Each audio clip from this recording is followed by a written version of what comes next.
Hallelujah. ਸਾਰਿਆਂ ਨੂੰ ਜੈ ਮਸੀਹ ਦੀ। ਮੈਂ ਪ੍ਰਭੂ ਜੀ ਦਾ ਧੰਨਵਾਦ ਕਰਦਾ ਹਾਂ ਜੋ ਪ੍ਰਭੂ ਨੇ ਅੱਜ ਦਾ ਦਿਨ ਮੇਰੇ ਔਰ ਤੁਹਾਡੇ ਜੀਵਨ ਦੇ ਵਿੱਚ ਬਖਸ਼ਿਆ, ਸਾਨੂੰ ਸੰਭਾਲ ਕੇ ਰੱਖਿਆ ਕਿ ਅਸੀਂ ਇੱਕ ਵਾਰ ਫਿਰ ਪ੍ਰਭੂ ਦੀ ਹਜ਼ੂਰੀ ਦੇ ਵਿੱਚ ਬੈਠੀਏ ਔਰ ਪ੍ਰਭੂ ਦੇ ਨਾਂ ਨੂੰ ਸਾਰਾ ਆਦਰ, ਸਾਰੀ ਮਹਿਮਾ ਦਈਏ।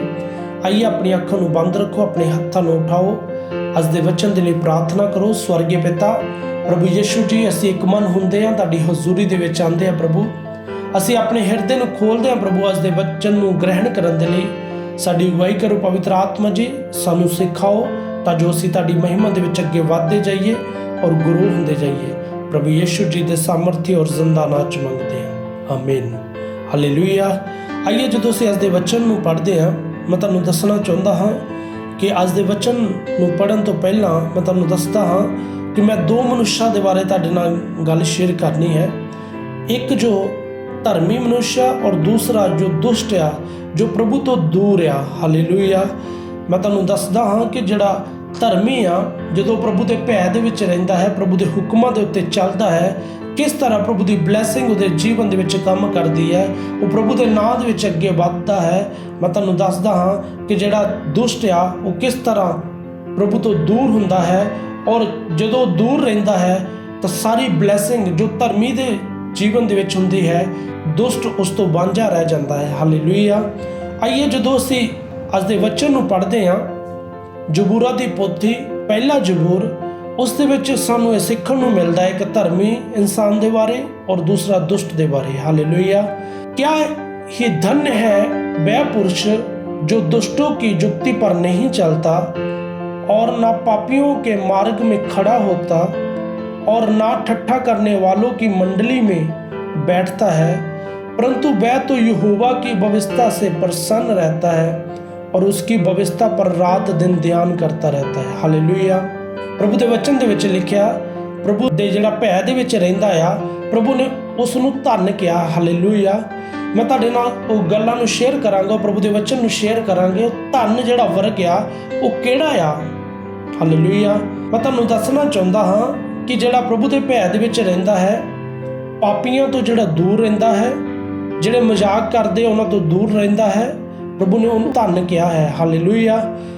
परंतु वह तो यहोवा की व्यवस्था से प्रसन्न रहता है और उसकी व्यवस्था पर रात दिन ध्यान करता रहता है।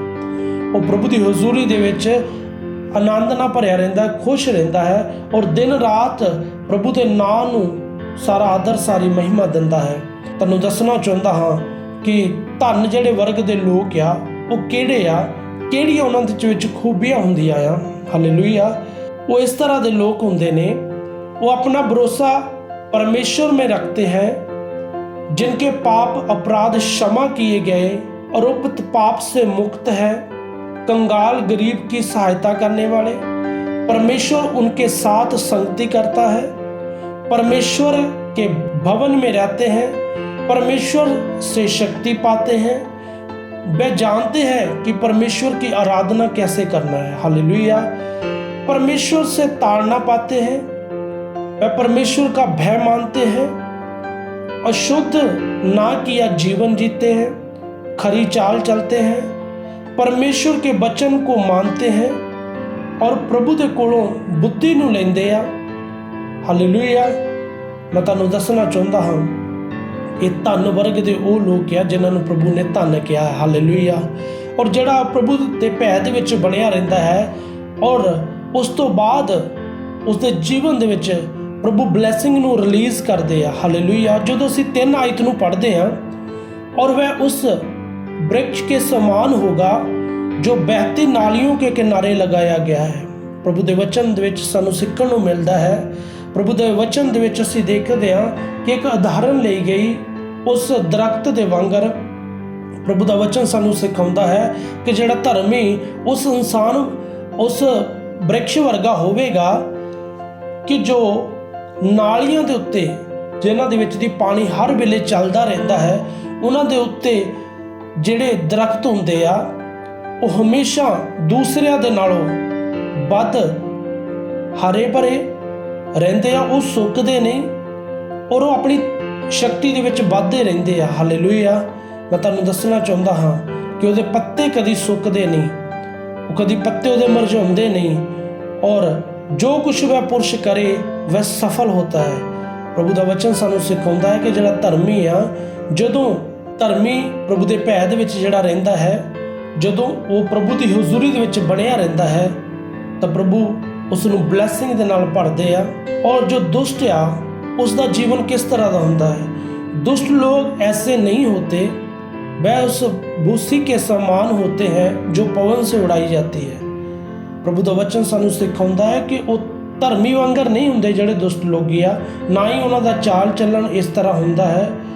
उस भूसी के समान, उस रेत के कणा वांगू प्रभु ने इस विच उन्होंने लिया है कि जिस तरह एक हवा के न्याई जदों मिट्टी दे विच कोई धूड़ मिट्टी वांगर जिस तरह हवा होंदी है तो कण उड़ जाते हैं, उस तरह जिहड़े दुष्ट मनुष्यों को प्रभु ने कहा है। हालेलुया। और जो असीं 5 आयत नूं पढ़ते हैं उस विच असीं देखते हैं, इस कारण दुष्ट लोग न्याय में स्थिर ना रह सकेंगे और ना पापी धर्मियों की मंडली में ठहरेंगे। प्रभु का वचन सानू सिखाता है कि जिहड़े पापी आ वो न्याय के समय जो अखीरला समा आवेगा उस विच वो इंटर नहीं कर सकणगे, वो प्रभु के सामने खड़े नहीं हो सकणगे।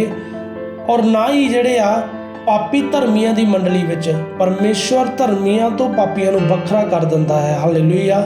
और 6 आयत नूं जदों असीं पढ़ते हैं, क्योंकि यहोवा धर्मियों का मार्ग जानता है परंतु दुष्टों का मार्ग नाश हो जाएगा। हालेलुया।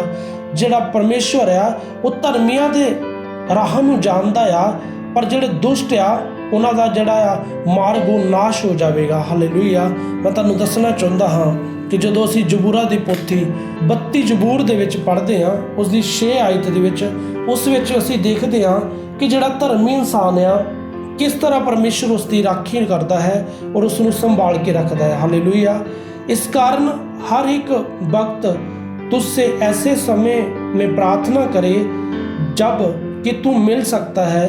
निश्चय जब जल की बड़ी बाढ़ आए तो भी उस वक्त के पास ना पहुँचेगी। असीं पढ़िया है कि जेकर प्रभु के भै दे विच जिहड़ा बंदा रहिंदा है कि निश्चय जब जल की बड़ी बाढ़ आए तो भी उस वक्त के पास ना पहुँचेगी। जिन्नी मर्जी जल दे नाल भरी एक बाढ़ भी आ जाए तां भी प्रभु दे लोकां नूं टच भी नहीं कर सकती। हालेलुया। और जदों असीं 18 आयत दे विच देखदे हां 33 ਦੀ 18 ਦੇ ਵਿੱਚ ਉਸ ਵਿੱਚ भी असीं देखते हैं कि जिहड़ा धर्मी आ किस तरह प्रभु की निगाह उहदे जीवन दे विच लगी रहती है। देखो यहोवा की दृष्टि उसके डरवाहों पर और उन पर जो उसकी करना की आशा रखते हैं बनी रहती है। हालेलुया। कि प्रभु की निगाह चुनिया होयां दे उत्ते धर्मियों के उत्ते लगी रहती है। हालेलुया। मैं तुहानूं दसना चाहुंदा हाँ कि जेकर अज तुसीं प्रभु तो दूर हो, तुसी उस धन वर्ग दे विच नहीं हो, तुसी अपने जीवन नूं बदल सकते हो अज दे वचन के द्वारा। और मेरा परमेश्वर तुहानूं बदलना चाहुंदा है, अज भी वो तुहानूं छूहना चाहुंदा है अज दी प्रार्थना दे विच, अज दे वचन के द्वारा। आइए अपनी अखां नूं बंद रखो, अपने हत्थां नूं उठाओ, अज दे वचन दे लई प्रार्थना करो। स्वर्गीय पिता प्रभु यीशु जी असीं तुहाडा धन्नवाद करते हैं अज दे सुंदर वचन दे लई। मेरे परमेश्वर जो तुसीं अज दे वचन दे विच सानूं सिखाया है कि एक धर्मी इंसान उहदा जीवन किस तरह का हुंदा है और पापी दा किस तरह का हुंदा है। मेरे परमेश्वर असीं चाहुंदे हां प्रभु वो आशा जिहड़ियां धर्मी दे जीवन दे विच प्रभु तुसीं रिलीज़ करदे हो वो साडे जीवन दे विच प्रभु आशा बणियां रहन और असीं तुहाडी महिमा दे विच अगे वधदे जाइए और ग्रो हुंदे जाइए। मेरे परमेश्वर जी थैंक यू फादर। स्वर्गीय पिता प्रभु यीशु जी असीं तुहाडा धन्नवाद करदे हां अज दे वचन दे लई। और मेरे परमेश्वर असीं तैयार हाँ प्रभु धर्मी दी आशा नूं ग्रहण करन दे लई। साडी अगुवाई करो पवित्र आत्मा जी, सानू चलाओ, हर एक कमी मेरे परमेश्वर साडे जीवन नूं छड्डे और चली जाए और असीं पवित्रताई दे विच बने रहिए, असीं तुहाडे भै दे विच बने रहिए और तुहाडे हुक्मां दे उत्ते चलदे जाइए। मेरे परमेश्वर दया करो और बड़ी बरकत दिओ। सारा आदर सारी महिमा असीं तुहाडे जिंदा नाम नूं दिंदे हां प्रभु यीशु जी दे सामर्थी और जिंदा नाम च मंगदे हां। आमीन। प्रभु तुहानूं बहुत सारी बरकत देवे और तुसीं प्रभु के नाम दे विच अगे वधदे जाओ और ग्रो हुंदे जाओ। प्रभु यीशु जी दे सामर्थी और जिंदा नाम च मंगदे हां। आमीन।